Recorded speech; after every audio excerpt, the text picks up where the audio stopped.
So today's lesson we are going to recognize the title, author, and illustrator or photographer and a setting of a story.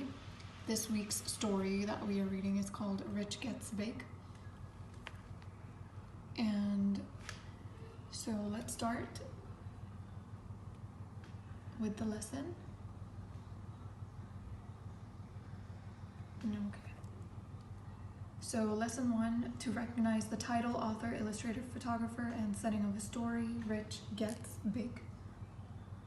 And the sound that you need to watch out for is ch and ch.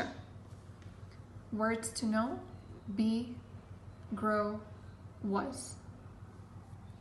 So before we start the lesson, I'm going to give you a quick overview on what is an author, what's an illustrator, what's a photographer, and what is a setting.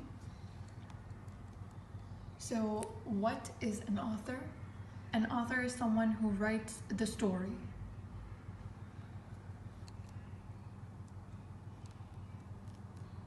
What is an illustrator? What is an illustrator? An illustrator is someone who draws the pictures in a story. What is a photographer?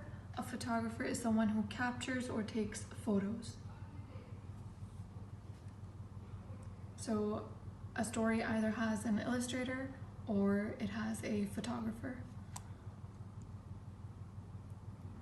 What is a setting? A setting is where a story takes place.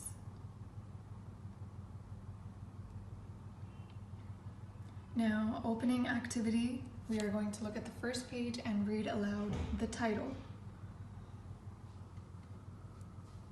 Rich Gets Big by Sandra Widener, photographs by Steve Williams.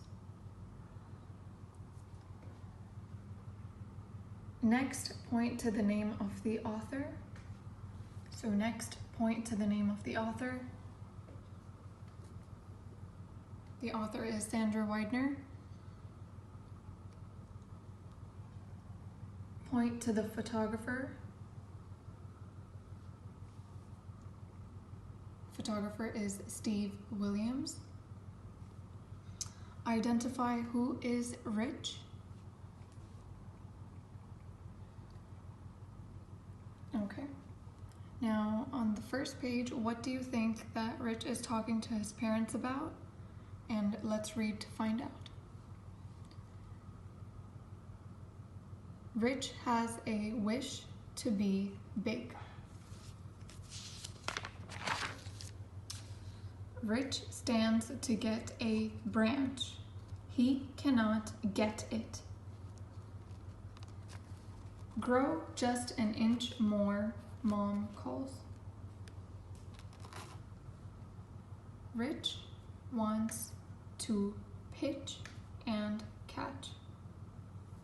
He cannot see the mitt on his shelf. Mom tells Rich, "You will not be small for long."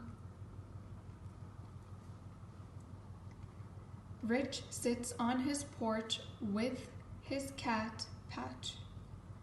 He thinks he will not grow.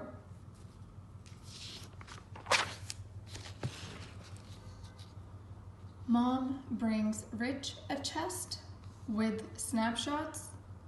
Mom was small, now she is big. I will grow, thinks Rich. Will Rich get that branch? Yes. Will Rich get that mitt? Yes.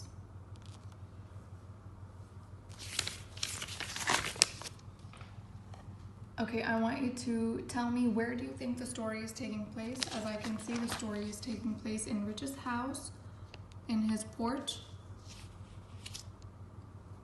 And that is the setting of the story.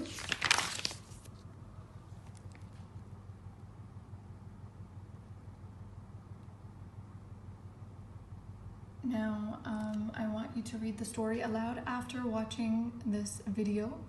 I want you to point to the words that have the sound ch. And as you read, I want you to answer the comprehension questions under each page of the story.